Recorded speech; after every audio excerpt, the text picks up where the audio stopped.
Hai guys, selamat datang di channel Gereja Internet. Jangan lupa klik tombol subscribe dan nyalakan lonceng pemberitahuan supaya kamu bisa mendapatkan pengajaran setiap minggunya tentang kebenaran yang alkitabiah. Klik subscribe itu nggak bayar guys, tapi dengan klik subscribe kalian baru saja mendukung Gereja Internet supaya terus dapat berkembang di dunia YouTube.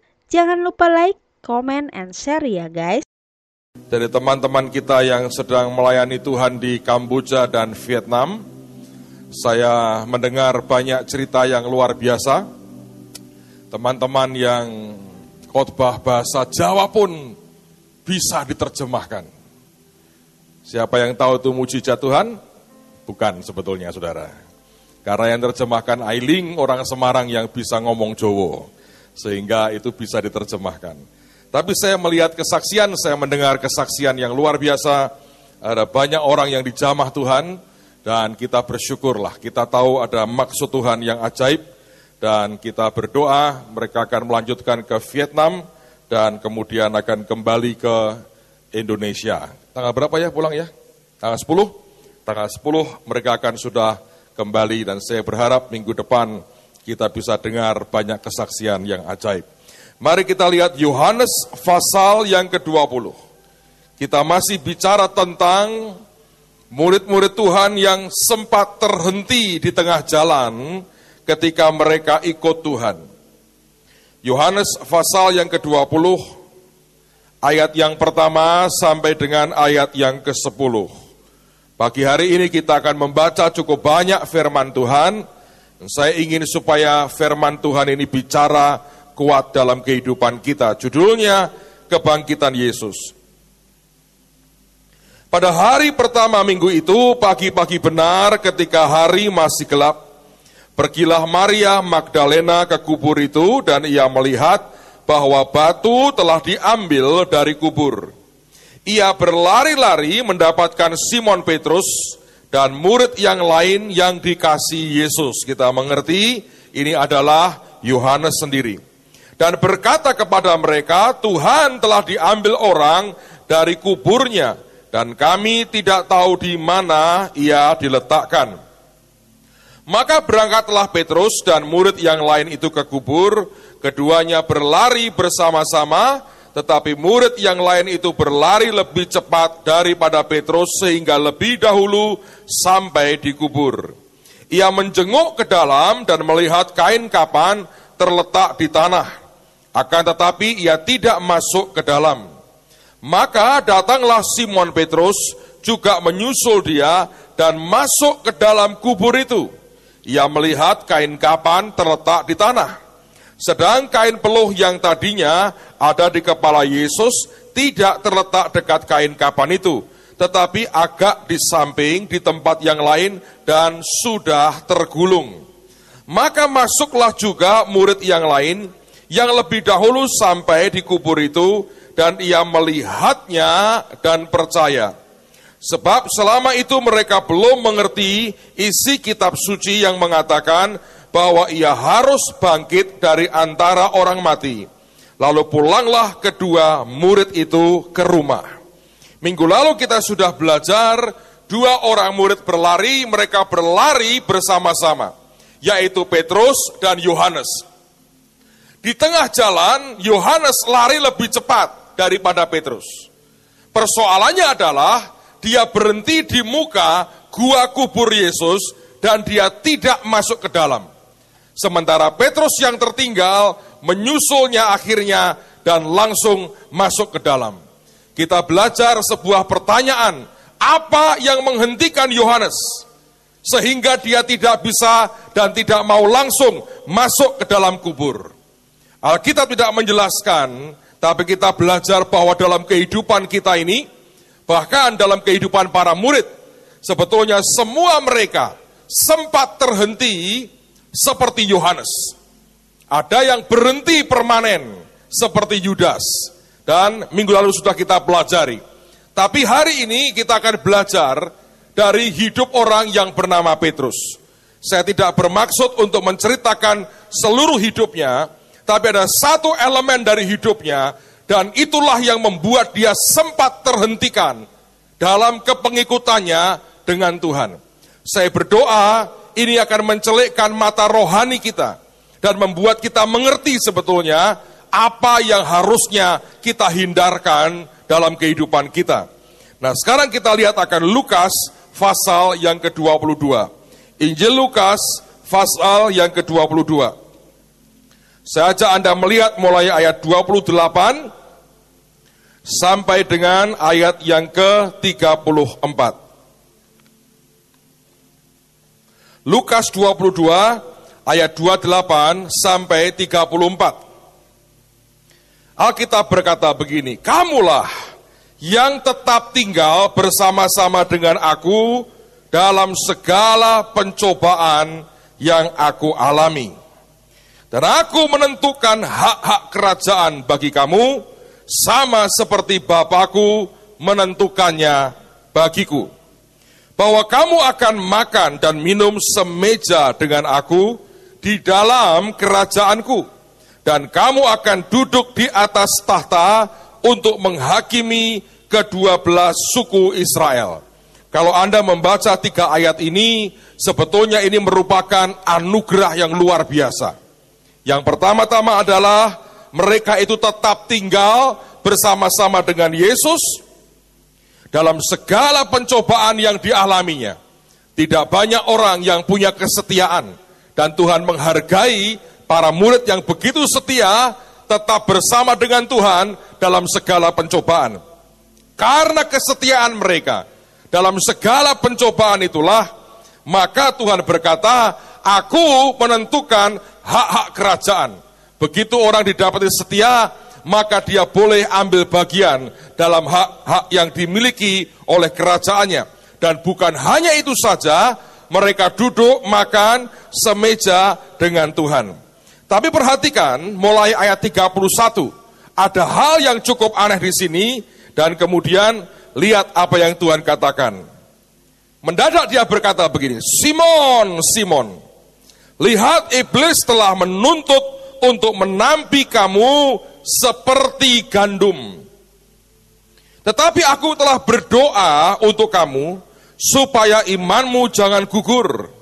Dan engkau, jikalau engkau sudah insaf, kuatkanlah saudara-saudaramu." Jawab Petrus, "Tuhan, aku bersedia masuk penjara dan mati bersama-sama dengan engkau." Tetapi Yesus berkata, "Aku berkata kepadamu Petrus, hari ini ayam tidak akan berkokok sebelum engkau 3 kali menyangkal bahwa engkau mengenal aku." Kalau Anda lihat Alkitab ini, Anda terus baca, maka seperti perkataan Tuhan, hari itu sungguh terjadi.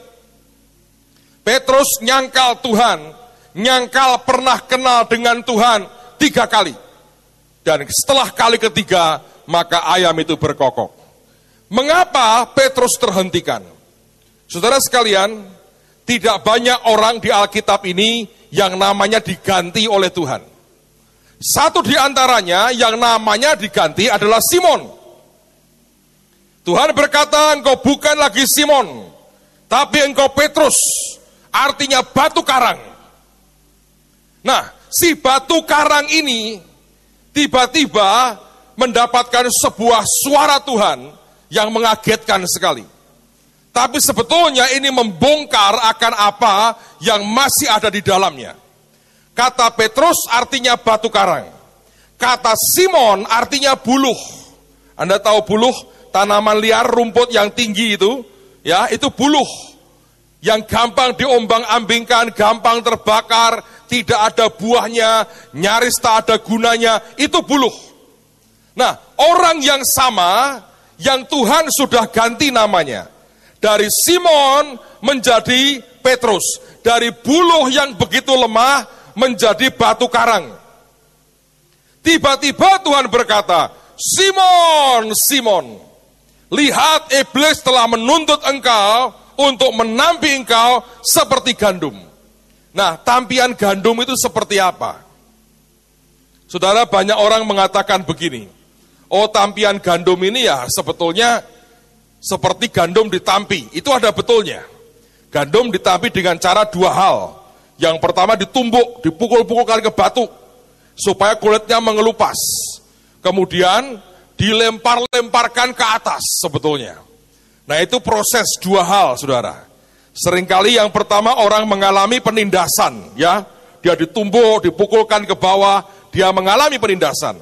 Tapi ketika dia lewat penindasan, maka tampian kedua adalah dinaikkan, ditinggikan. Nah, waktu ditinggikan itu, maka angin akan mengujinya.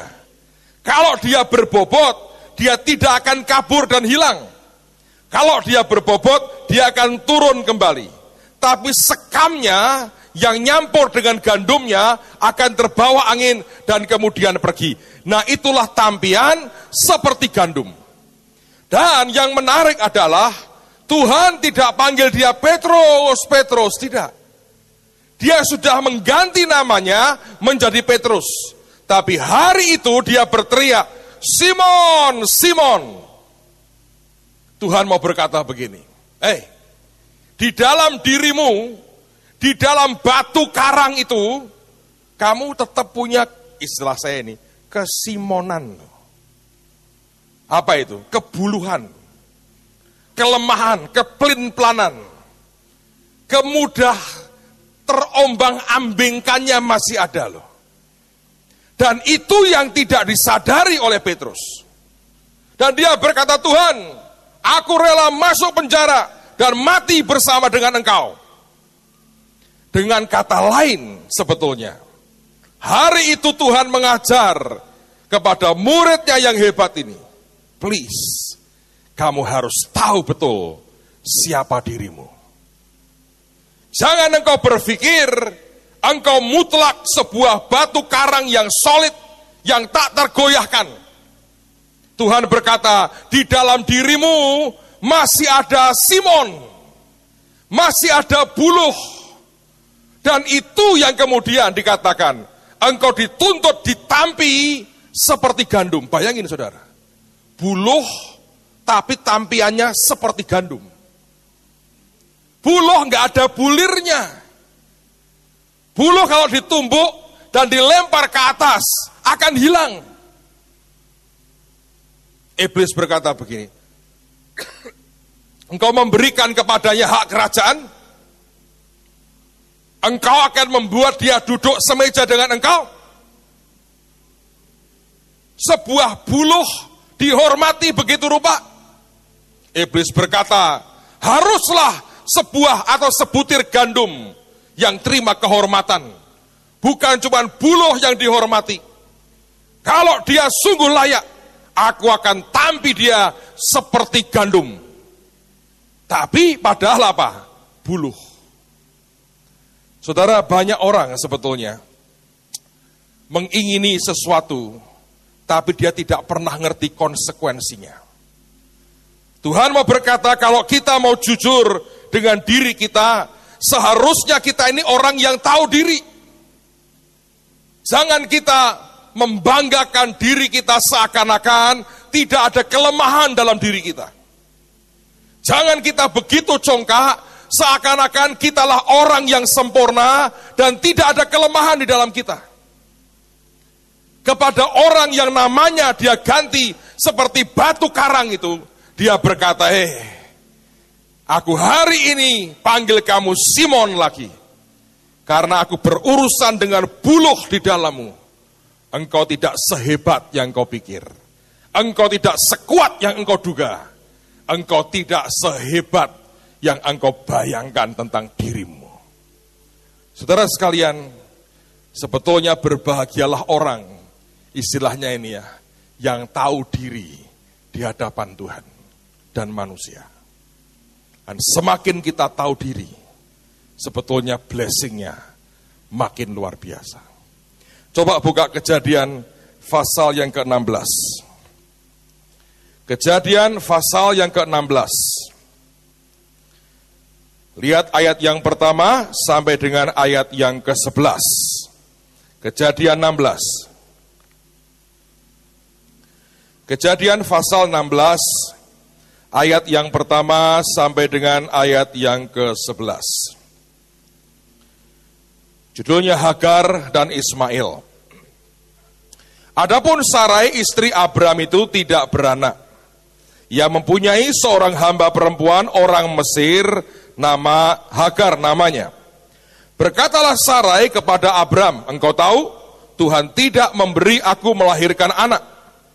Karena itu baiklah hampiri hambaku itu, mungkin oleh dialah aku dapat memperoleh seorang anak.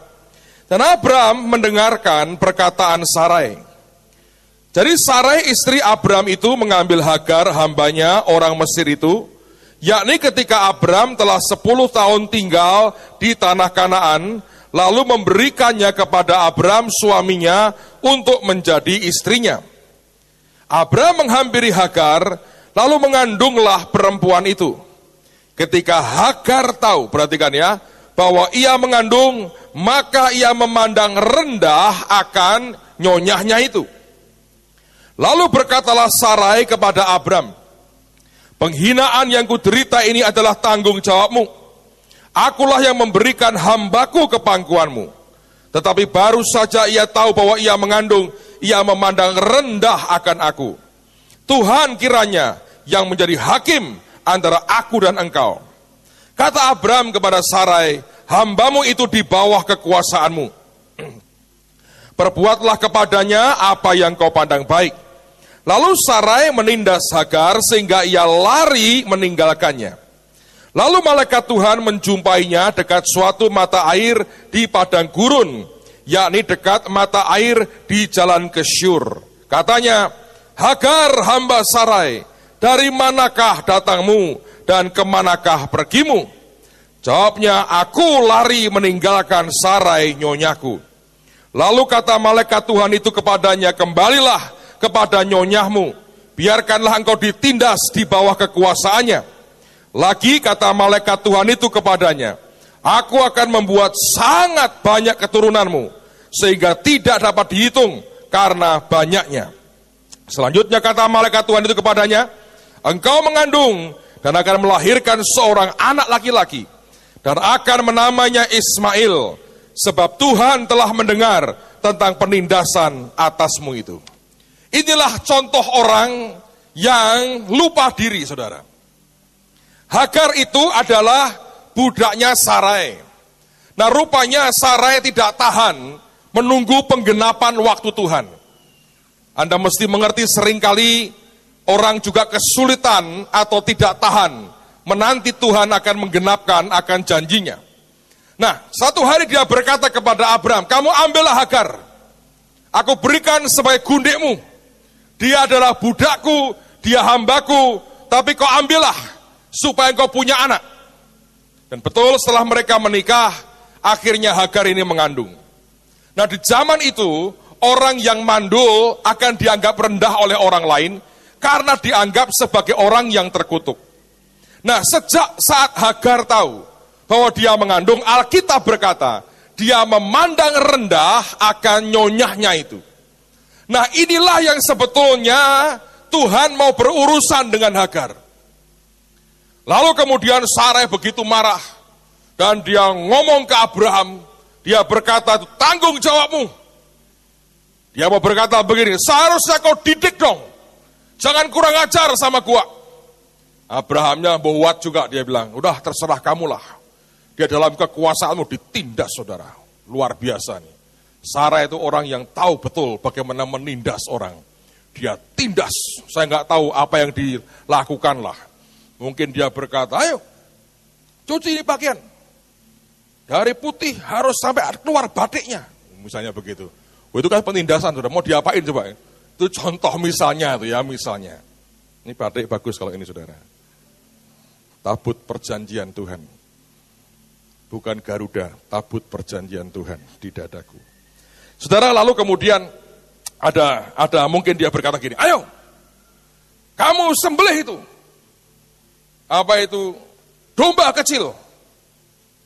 Terus kemudian harus cukup memberi makan ribuan orang. Wah, itu penindasan tuh. Padahal dombanya kecil, kurus untuk memberi makan 1000 orang. Nah, misalnya. Pokoknya Sarai ini begitu canggih dalam urusan tindas-menindas. Apakah Anda punya karunia begitu? Tindas-menindas orang. Nah, Hagarnya nggak tahan. Dia berkata, gua nggak mau ditindas. Lalu dia kabur, padahal hukum zaman itu, kalau ada budak melarikan diri, dia boleh dibunuh, saudara. Tapi harga diri itu ternyata lebih mahal daripada nyawa. Ya kan? Berapa banyak orang berantem, mempertahankan harga diri, mempertahankan prinsip-prinsipnya, tidak pernah mau digoyah. Anda lihat itu, dengarlah cerita di sekitar kita, orang berantem di pengadilan karena pencemaran nama baik, perbuatan tak menyenangkan, sekarang begitu kan modelnya. Lalu kemudian yang satu juga tidak mau menyerah, keluarkan dana besar, ambil pengacara paling hebat, berantem di pengadilan, yang menang siapa? Di antara mereka nggak ada. Tapi mereka bayar begitu mahal untuk harga diri. Berapa banyak orang yang melakukan sesuatu yang mengerikan. Saya baru baca di media, ada pasangan dari India, umur 20-an, kawin lari. Lari cuma sehari, balik saudara. Begitu balik, dirajam batu dua-duanya sampai mati. Dan polisinya berkata, oh ini pembunuhan karena kehormatan, demi kehormatan. Seperti sebuah excuse berkata, ya kalau kehormatan orang sudah diinjak-injak begitu, bunuh ya wajarlah, bayangin saudara.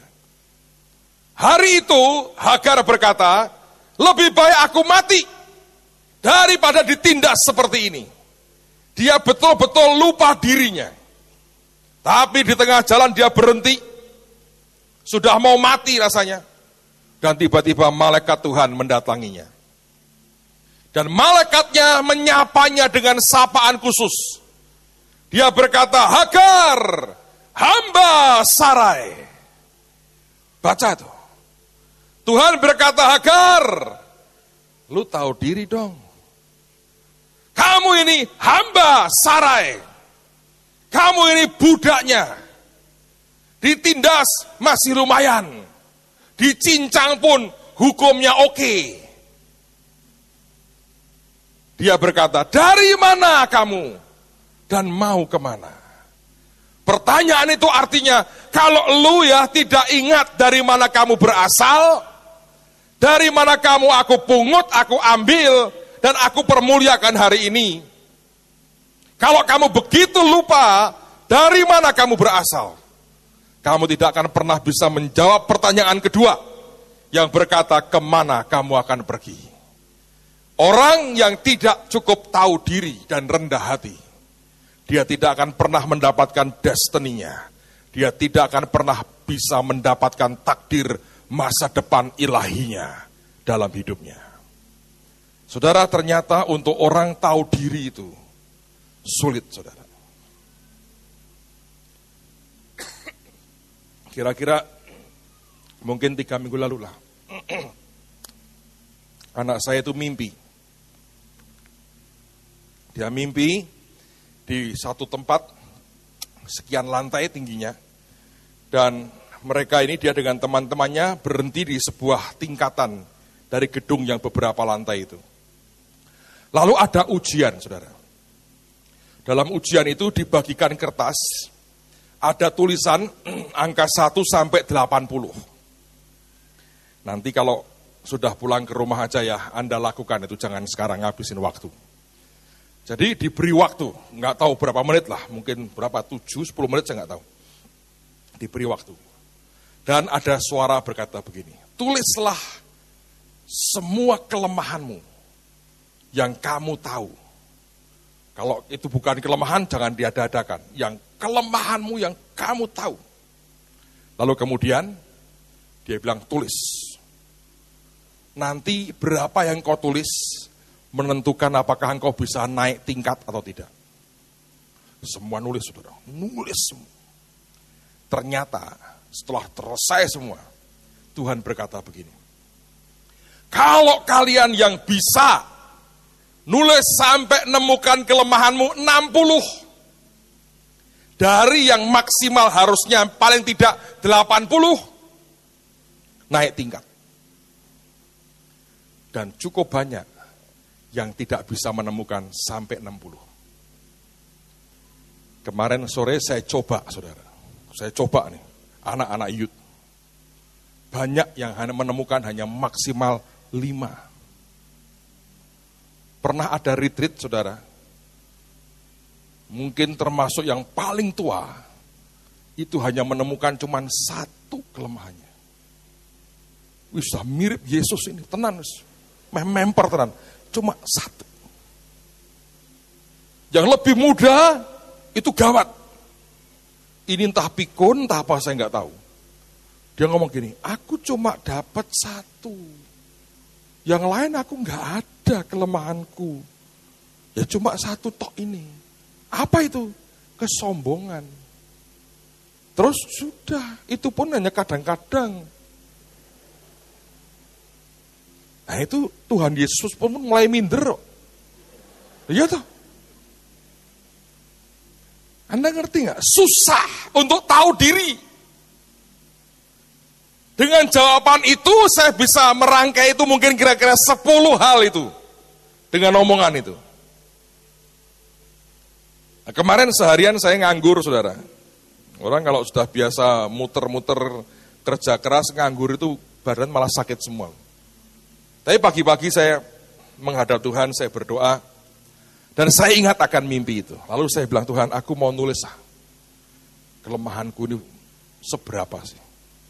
Jadi saya ambil kertas, saya duduk di depan saya kopi, saudara. Bukan, ada Alkitabnya, ada kopinya. Saya diam, saya bilang, aku mau tulislah. Saya tulis, lancar sekali, saudara. Nulis terus. Di sebuah titik saya berhenti. Tiba-tiba saya tahu ada Tuhan itu muncul di depan, di sebelah saya. Dengan senyumnya dia berkata, bagaimana dengan ini? Oh iya ya itu ya, gue juga iya tulis. Berhenti ya, muncul lagi. Kalau yang ini, oh iya betul. Kok aku gak ngerti, tidak tahu diri ya, itu ada, kok aku lali. Bayangin saudara. Sampai kemudian di angka 80, gemeter saya. Saya bilang begini, gua ini brengsek juga ya ternyata ya.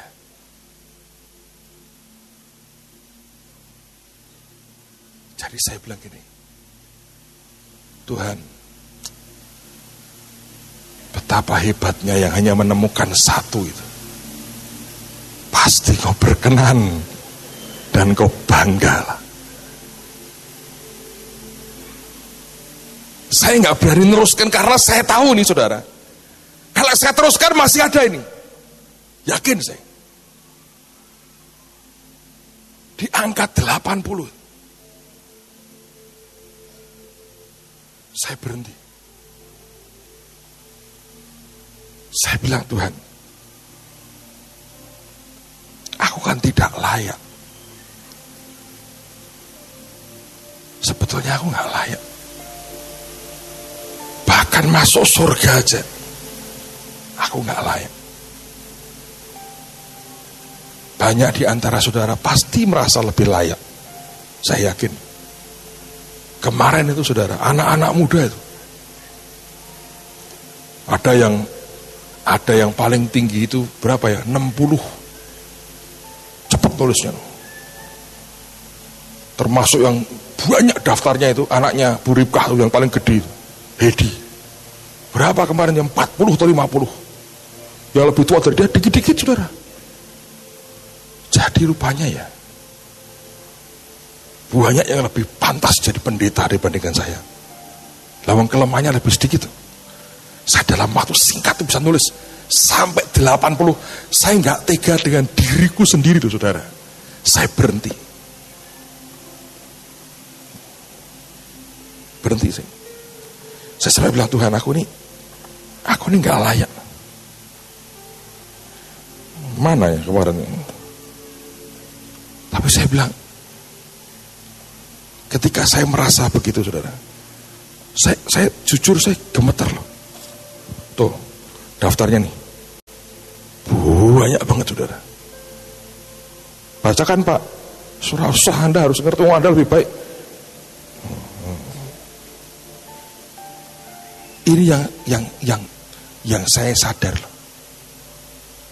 Saya nggak sadar.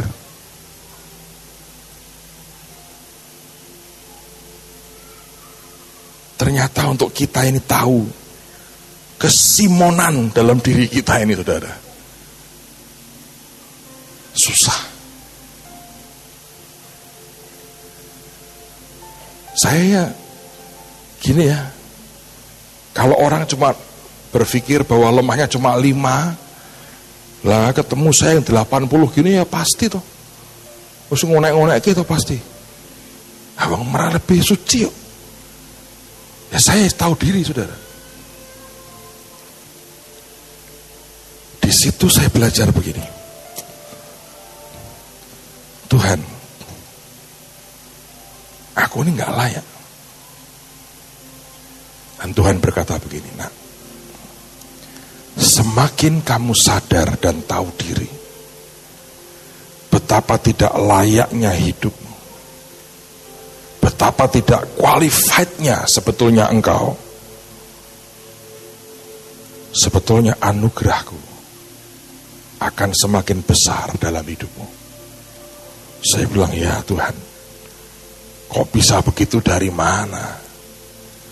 Semakin tidak qualified kan seharusnya engkau buanglah. Kan banyak orang-orang yang sangat kudus, atau merasa sangat kudus, walaupun bukan orang dari kudus, saudara.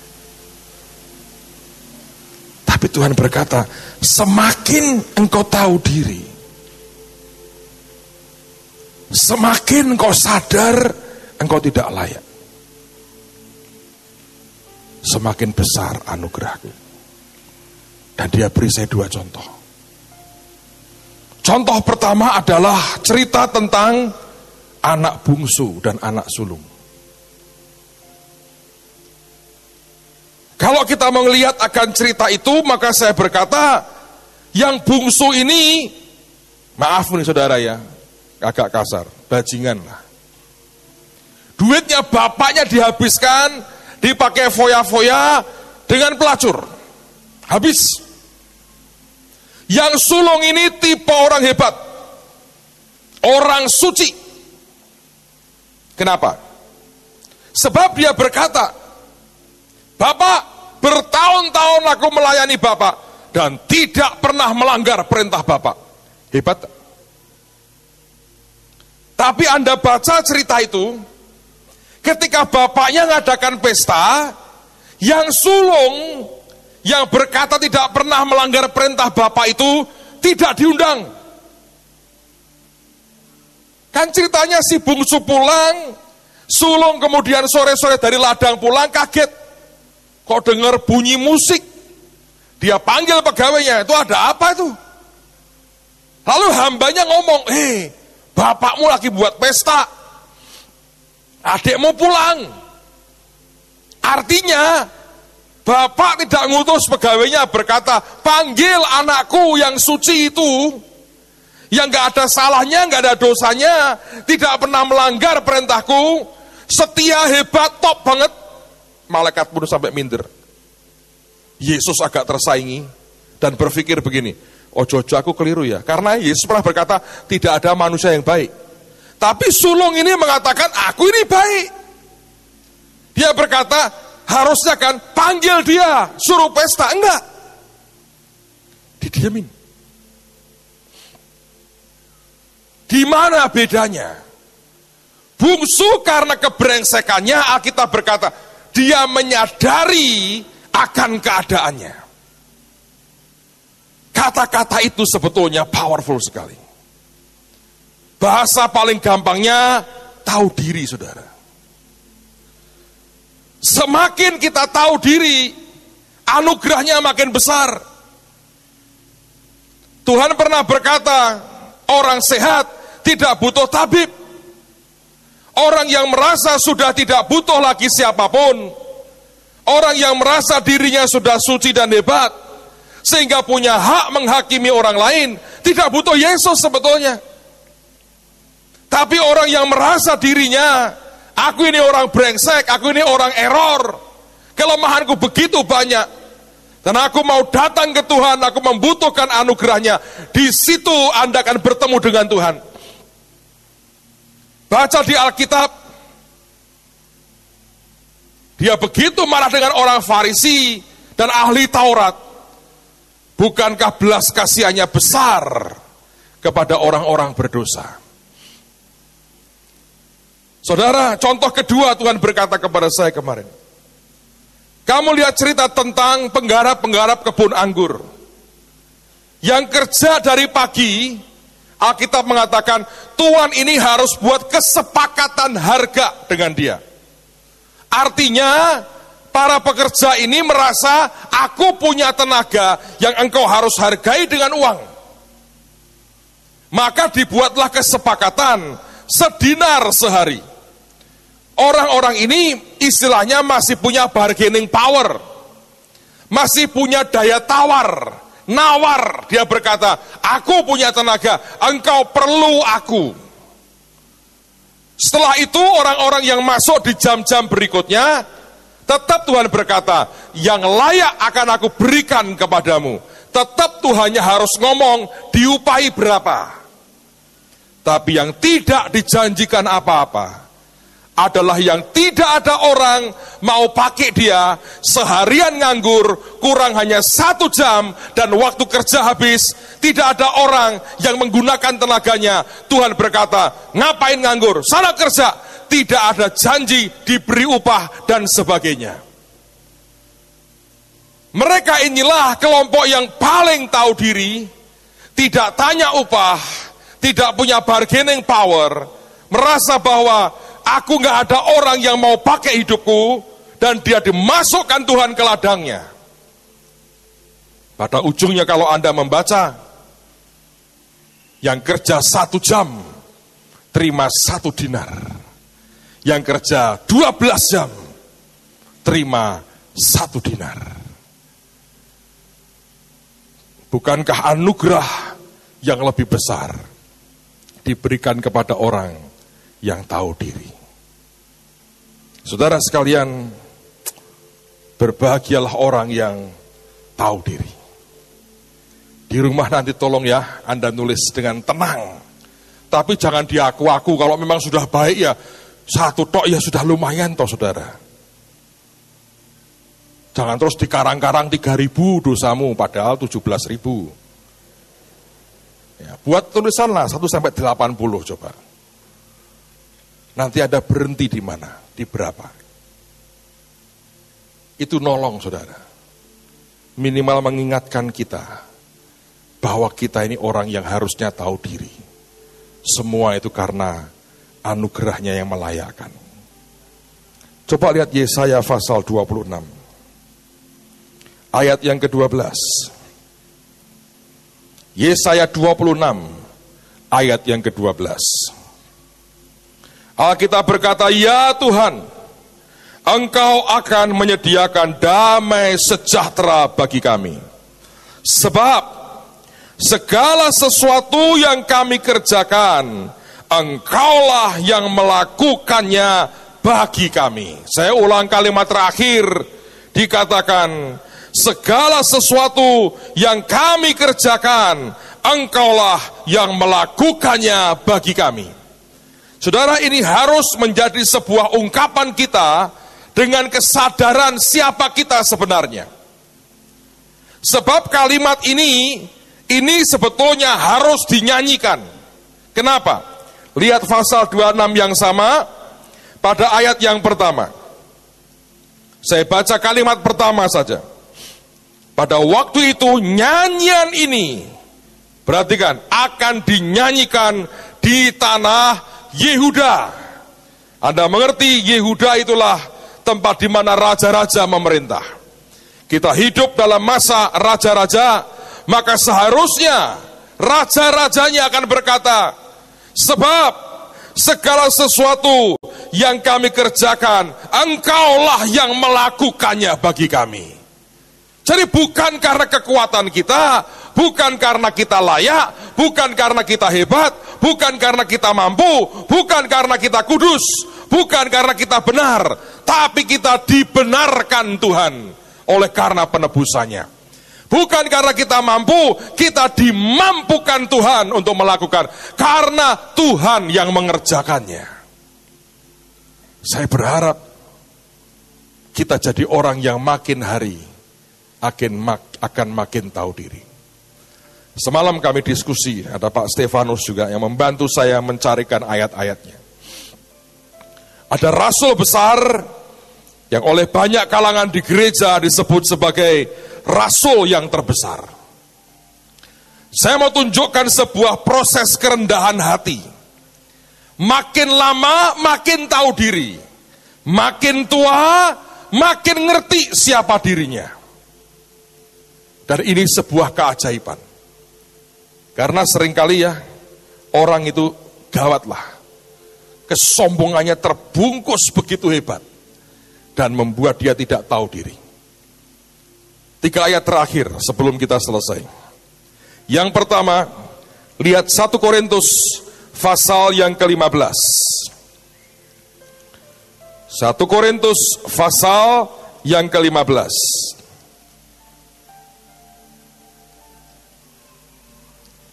Saudara, dalam catatan, surat ini ditulis oleh Rasul Paulus sekitar tahun 56 Masehi. Ingat ya, tahun 56 Masehi. Pada tahun itu, dia mengatakan begini. Lihat pada ayat yang ke-9. Dia berkata, karena aku adalah yang paling hina dari semua rasul. Bahkan tidak layak disebut rasul. Sebab aku telah menganiaya jemaat Allah. Aneh nih. Dia berkata, dia menempatkan dirinya dalam golongan rasul. Dan dari golongan rasul dia berkata, aku yang paling hina. Dia nggak berkata, gue paling hebat. Kenyataannya perjanjian baru ini diwarnai oleh Rasul Paulus. Sebagian besar yang kita baca di perjanjian baru tulisannya Rasul Paulus. Lukas itu adalah muridnya Paulus. Jadi saya percaya Injil Lukas juga pengaruhnya Paulus besar sekali. Tahun 56 dia tulis itu, dia berkata, aku memang golongan rasul, tapi aku yang paling hina. Tapi itu statement tidak berhenti. Beberapa tahun kemudian dia tulis surat kepada jemaat di Efesus. Coba kita lihat surat Efesus. Efesus, kalau Anda sudah ketemu Efesus, lihat pada pasal yang ketiga. Tahun 56, dia ngomong kepada orang Korintus, aku golongan rasul, tapi yang paling hina. Ketika dia tulis kepada orang Efesus, itu tahun 60 sampai tahun 61 Masehi. Berarti 4 atau 5 tahun kemudian. Ya, dia ngomong apa? Efesus 3 ayat yang ke-8. Kepadaku yang paling hina di antara segala orang kudus telah dianugerahkan kasih karunia ini untuk memberitakan kepada orang-orang bukan Yahudi kekayaan Kristus yang tidak terduga itu. 5 tahun sebelumnya dia berkata, aku dalam golongan rasul, tapi aku yang paling hina. 5 tahun kemudian dia berkata, bahkan menyebut rasul pun tidak. Dari semua orang kudus, aku yang paling hina. Sudah beda kan? Dia seperti berkata gini, dari semua menteri, gue paling jelek. 5 tahun kemudian, dari semua rakyat, gue paling jelek. Anda tahu bedanya? Sebetulnya 5 tahun setelah itu, dia makin tahu diri, saudara. Makin lama terang Tuhan makin turun, itu membuat orang makin sadar diri. Makanya saya kagum, retret itu yang paling tua, cuma ketemu satu kesalahannya. Mengagumkan buat saya. Mengagumkan tak tahu dirinya menurut saya. Apa yang terjadi? Sekian tahun kemudian, menjelang dia mati, dia tulis surat kepada Timotius. Lihat 1 Timotius pasal yang pertama.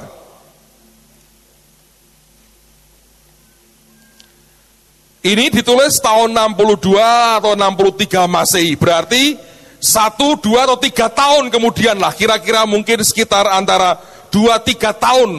Dari sejak dia berkata yang paling hina dari semua orang kudus. 2-3 tahun kemudian terjadi perubahan lagi. Di ayat yang ke-15. 1 Timotius pasal yang pertama ayat yang ke-15. Perkataan ini benar dan patut diterima sepenuhnya. Kristus Yesus datang ke dunia untuk menyelamatkan orang berdosa. Terus perhatikan kalimatnya, saya kaget banget. Dia berkata, dan di antara mereka, di antara pendosa itu, dia berkata, akulah yang paling berdosa. Bahasa Inggrisnya begini, di antara semua yang berdosa, of whom I am chief. Dia berkata, aku gembongnya pendosa. Aku kepala sukunya pendosa. Anda bisa kebayang gak? Rasul yang mendapat julukan rasul terbesar. Pertama dia berkata, aku paling hina dari semua rasul. 5 tahun kemudian dia sadar, bukan. Aku paling hina dari semua orang kudus. Menjelang dia mati, menjelang dia selesai di garis finish, dia sadar, aku yang paling hina, paling berdosa. Tahu diri kan, saudara? Makanya, kalau Anda lihat hidupnya, efek yang ditimbulkannya paling besar. Tidak ada pride-nya. Yang ada cuman pengakuan bahwa semua karena anugerah. Penulis lagu Amazing Grace ini, dia berkata, ada anugerah yang besar that save a wretch like me. Yang menyelamatkan, maaf nih saudara ya, bajingan kayak saya ini. Aku yang tadinya terhilang dan aku ditemukan. Aku yang buta, sekarang aku bisa melihat.